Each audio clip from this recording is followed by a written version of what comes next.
such that you can probably eat whatever you want and still look, you know, kind of ripped, kind of good, you know, for the girls and stuff. But it's also important to think about what you're putting in your body in terms of fuel for the types of exercise that you're doing. And Peter told me that the way these games are played, you're hit with short, intense bursts of physical activity, and then you have a little bit of recovery time off in between, and then you're going to be hit with another quick 15 minutes of activity. So there's a different way to eat on game day than there is pre-game day, and then thinking even more long-term in terms of the weeks in between your training. So a lot of people ask me, how much do I need to eat? How many calories do I need to eat a day? And I have a simple formula that I thought you guys were going to have these handouts in your hands, but I have a formula that you can use based on your activity level to give yourself an estimated caloric amount, and in terms of protein, fats, and carbs, how much of those each macronutrients you need to eat. That's something that I wouldn't say is crucial for every athlete to do, but if you're clueless as far as how much you need to eat during the day, it might be a good idea to do for a few days just to make sure you're hitting those levels. Have you ever used MyFitnessPal or any sort of online tracking device before? No? No? Okay, well it's a good thing to use. So when you get your handouts, I'll go through that formula with you. So I kind of broke your nutrient timing down into how I eat during the week, how to eat 24 hours before the event, what should I eat 2 to 3 hours before the event, 20 minutes before my event, and then intermittently between events.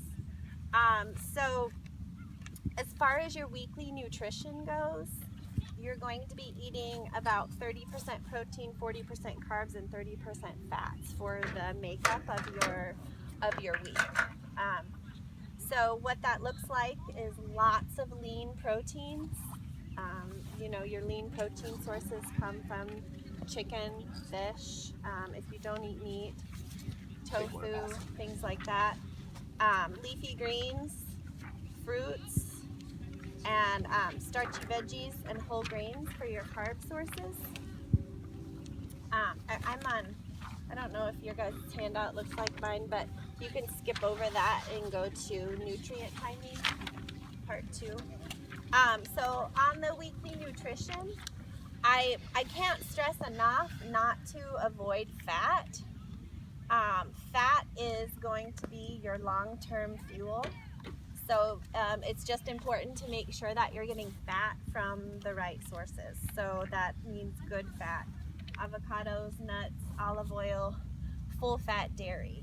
I put full fat dairy in the fat category because it's animal fats are your best source of fat, so that I kind of include that in there. Avoid sugary drinks and foods with processed sugars. So that means those big giant cans of Monster energy drink and all of that stuff. The reason why I say to avoid that stuff is because of the energy jolt and crash that you experience when those types of foods are in your body. The goal is to keep a sustained energy level, not to have spikes and falls in your energy throughout the week and during your workouts and games. Another thing that I'll encourage you to do are read food labels. Does anyone ever, when you're shopping for food, look at the ingredients that are in your food? You people do? Maybe? Okay. If the ingredient list is a mile long and you can't pronounce half the stuff that's on the ingredient list, it's not food. It's food flavored food. Don't eat it. Okay. Most of your grocery shopping should be done on the perimeter of the grocery store. So if you think about what is on the outside of the grocery store, the produce section, the meat section, the dairy section, right? If you're primarily buying boxed processed foods, your diet's not full of all the good stuff that you really need to eat. Questions about weekly nutrition? Kara, I know you'll get into this. at some point, maybe when you get into the timing, talk about what to eat, you know, leading up to a practice or a workout, or if they're working out, so at some point, maybe in the morning or afternoon or evening, then going to practice, kind of how to stage their intake on that. Yes, yeah. Speaking about, well, I'll talk about your event of doing training, getting ready for event day, and then getting ready for practices first. So, 24 hours before your event, you want to stick to low fiber foods and eat only cooked veggies. Not to get too gross, but we all know what happens when you like eat a bunch of big old kale salad and you're expected to perform right in the morning, right? You're bolting for the porta potty. So make sure you're keeping your fiber low. Okay, I gave a few examples of vegetables that are still going to give you good nutrients but are lower on the fiber end. If you're counting your macros, which is kind of what I briefly talked about on the first page, make sure you're getting your protein number. That's the most important number to hit. Carb loading, a lot of people have different philosophies on carb loading. I, as a former endurance athlete and a CrossFit athlete, I think it's kind of a myth. If you're fueling your body properly during the week for nutrition, you don't need to eat 5 plates of pasta the night before your event. You're overloading your body with glycogen and sending the energy that needs to be going to your muscles to breaking down that food. Okay, so that's not your best way to go. Continue to practice good hydration. I really like coconut water for hydration as opposed to like a Gatorade or something that's full of sugar. Coconut water has electrolytes in a natural sense, a natural form. So 2 to 3 hours before your event, and you could also use these numbers before practice, before your practice. Go for a high protein, high carb, lower fat meal. So what that looks like is eggs or egg whites or chicken cooked in a good fat, a good oil. I like olive oil or coconut oil, and some type of whole grain. A bread that's gonna give you enough fiber and enough feeling of fullness that you're not gonna be hungry in 20 minutes. Or a starchy veggie like sweet potatoes. Timing is important when you're eating your pre-workout or pre-game meal. You have to give yourself at least 2 to 3 hours to digest that meal before your first game or practice. Hydrate with water or coconut water. If it's early in the morning, coffee's okay if your body's used to it. Okay. One of the things we'll encounter this summer is our tournaments. Usually our first game is at between like 9 and 10 a.m. on a Saturday morning. So that means setting your alarm and getting up at 6 or 7 to eat your first meal. Right away. Yeah, okay. Yeah. I know that's hard, kind of hard. But if you don't do that, then your percentages for carbs and proteins, the closer you get to your event, lower, or for proteins lowers, and for fats lowers, and your carb number is going to shoot up. Okay, so if you screw up and you sleep through your alarm and it's 20 minutes before your event, carbs. Okay, that's going to give you the quickest amount of energy, the fastest, right? So what does that look like? A banana, half a sweet potato, something like that. Okay, don't try to shove a piece of chicken in your mouth 20 minutes before your event or you'll throw up. Another thing, and this weather is a perfect time for me to talk about this, is keeping hydrated, and that doesn't mean just with water. It means electrolytes too. Do you guys ever do you guys like these energy block things? Have you ever had these? They're pretty good. They're really easy to digest. I like Cliff Bar because they're all natural ingredients. So basically, this is providing you with salt to keep your blood levels even, to avoid hyponatremia, which is when the sodium level in your blood goes down and you're not hydrating yourself anymore with water. So once that happens, water is just contributing to the damage. So if you're a big sweater, like if you could, when you're done with the workout, if you could take a pretzel and like fully salt up that pretzel with what's on your body, then you need to be replacing that salt. These are great things to eat in between games, before an intense workout if you're kind of hungry, but you know you're going to be running hard, lifting hard, and you don't want to eat any food. These are good for that. And I like these Noon tablets for a Gatorade replacement. They are just tablets that you can throw in your water bottle, and they fizz like Alka-Seltzer. I also like something a little fizzy because sometimes my stomach gets kind of crazy before I'm competing, and it kind of calms it down a little bit. These are good. So 1 to 2 of these is more electrolytes and way less sugar than a bottle of Gatorade. So that's going to give you the salt that you need in your body without the sugar high and crash. Okay. And then last are salt pills. Has anyone taken salt pills before? These are good because if you're the kind of person that's really bad at drinking water, like someone has to always tell you drink water, drink water, drink water. These are great because one of these with 8 to 12 ounces of water, and you're good for about 45 minutes of intense, sweaty, hot exercise. Okay. But it's your job to remember post-exercise to refuel, because if you don't, then your body will swell up like a balloon from these. So you have to be really careful. But I like the salt tablets because it's just electrolytes, nothing else to upset your stomach or anything like that. Questions about any of this stuff? What are your thoughts on Pedialyte and like when to drink it or if to drink it? Well, that's the same. That's giving your body the same stuff that these do.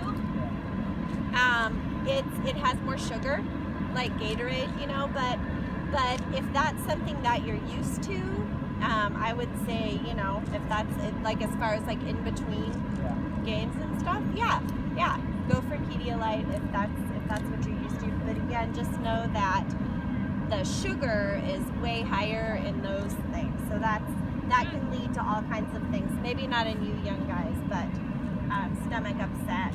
And you'll notice that on that last game of the day, after you've had your 6th Pedialyte and you're really amped up, and then you crash, and you're really amped up, and then you crash. By that last game of the day, you're not going to have anything left. So the idea is that we're sustaining our energy and keeping it going the whole day.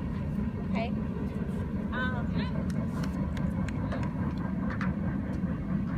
Do you guys need protein bars, protein powder, anything like that? Okay. I whey protein mostly. Okay. I found these. Actually, I got these at Target, and I've been using these. These are great. This is another thing that's really easy that you can have with you for in between games and before your practice and things like that. Just whey protein and fruit is basically all this is. Okay, so it can be easy too. Any questions about in between events? Stick mostly to carb and some protein. If you don't have 2 hours in between events, don't eat a meal. Keep your foods to a protein bar, some carbs or something like that. We typically have 60 to 90 minutes. Okay, yeah.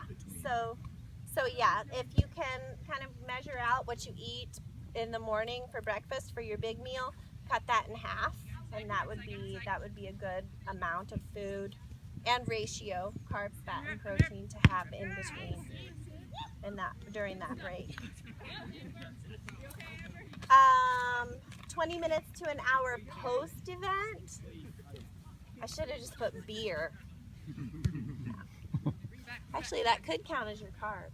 But anyway, so make sure you replace all your fluids that you've lost during the day. How do you know that you've replaced your fluids? 1, you have to pee.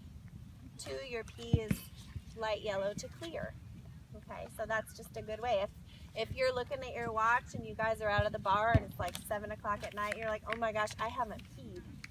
There's a problem. Put the beer down, pick up some water. Okay. And so this is a time to go back to your pre-game or pre-workout ratio, where you're eating your 30% protein, 40% carbs, and 30% fat meal. So just throwing out an example, grilled salmon or chicken with avocado and salsa, a salad with some olive oil dressing, sweet potatoes, quinoa, or brown rice, or all three for your carbs, right? You're just refueling, getting all that in stuff you lost during the day back in your body. Okay? Questions about that? Okay. What about fast food? Do you guys ever eat fast food? No? Okay. Well, should you go into a fast food establishment? Grilled over breaded or fried is a good option. I also like no sauce or sauce on the side as far as sauces go. Two things you can't go wrong with are guacamole and salsa. Okay, those are great toppings, and normally fast food restaurants can't mess those up and put a bunch of added sugar and crap in them. So a place like Chipotle, that's going to be your best bet. Okay. I put some recipes on there too. You guys cook ever? Yeah. Okay. Well, I tried to make them pretty easy. There's one for tuna salad that's super easy, and that's great protein. Whip that together, make a big old batch of that. You'll have that for the week, you know, to eat. And then I have a good recovery smoothie in there. That's great for that post-workout, post-event window, right? 20 minutes to an hour. Make sure you're getting foods into you in that time period. It's important because once you've gone over an hour with depleted glycogen stores, it's all downhill from there. You're not going to get your energy back. Okay, so that 20-minute to an hour window post-workout or post-game is important for the end of the day. Questions about recipes? You guys want to share any? What kind of eating habits do you guys have around practice or at tournaments, or if you haven't played a lot of tournament sevens? I know some of the guys here have, I know some haven't. Before or after games that you just want to check with Tara on, or even check with each other on. Everybody here eats, so I know everybody's got something that they do. What do you guys do that you think maybe isn't necessarily as prescribed here, but you want to check, does that fall in the range? Can I still do that? Peanut butter sandwich and a glass of milk. Sure. That is great post. That is awesome post-workout. What You about got your before? what? What about before? Hey, as long as it's that 2 to 3 hour window, right? Dairy is something you have to be careful with. That has a very slow digestion rate. Post-workout, go crazy. Pre-workout, stick to that 2 to 3 hour window for the milk. Okay.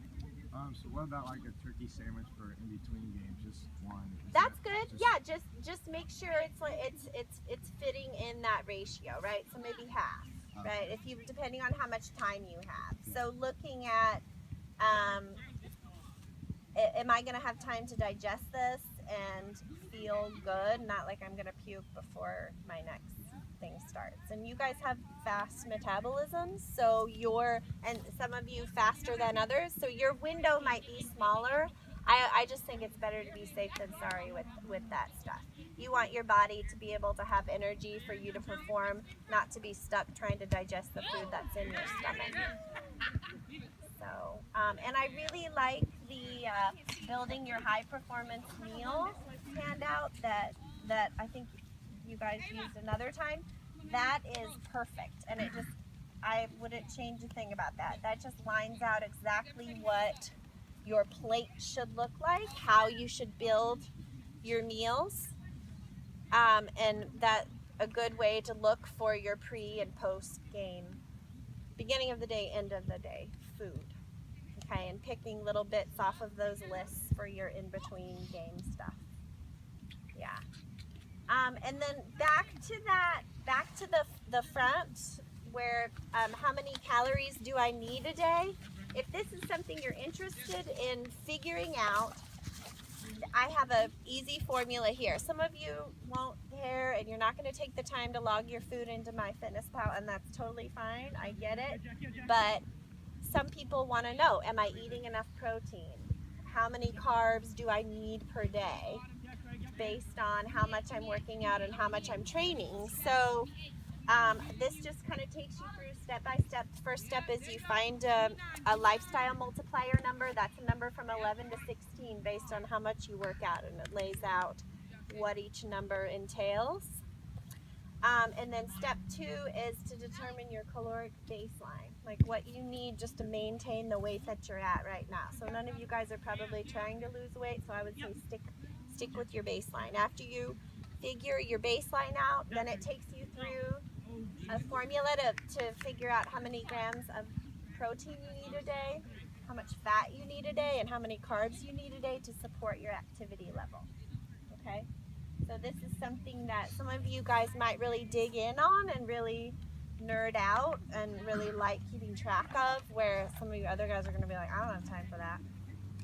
And that's fine. But the MyFitnessPal app is a great free app you can get on your phone, and it has a ginormous food database, and it knows all of the calorie, protein, fat, and carb makeups of pretty much every food that's out there in the world. So you don't have to know anything. All you have to do is punch the food in. Okay, so that's a good thing to do just to make sure you're getting enough of the macronutrients and stuff.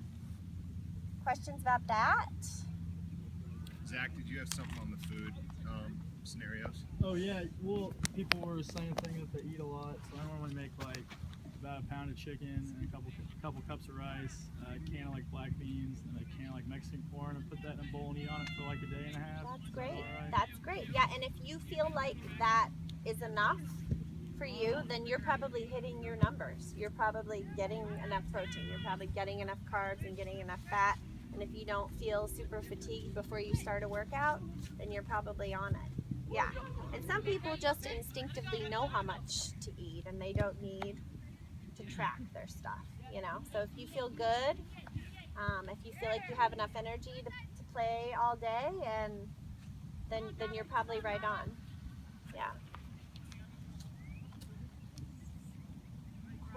Any more questions?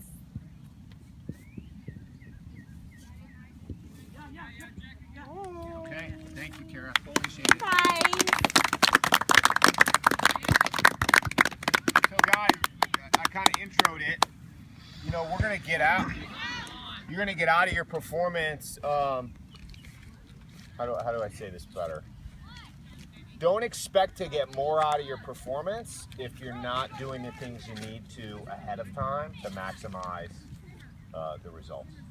So if you're not training the right way ahead of time, you're not going to get more out of your performance. If you're not fueling your body the right way, you're not going to get more out of your performance. Everyone's here because they want to get better.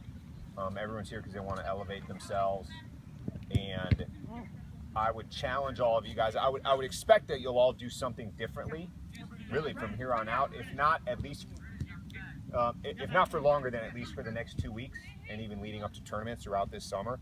I challenge you guys to take on some of the principles with this with these nutrition guidelines.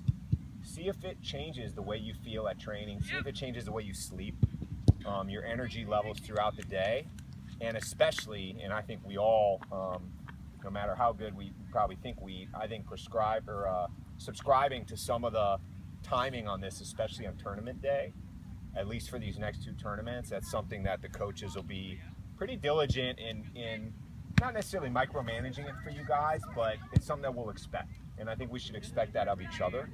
Because again, it's a high performance program. You guys want to get the most out of your time and commitment here, and there's some great tools and resources here for you on day 1 that you can completely control walking out of here. So thank you again, Kara. Thank Really you. appreciate it. Thank you so much, and you can give them my email if Okay. they have any questions that you guys think of. Awesome. I'll give you my email. Yeah, So, definitely. thanks, guys. Good.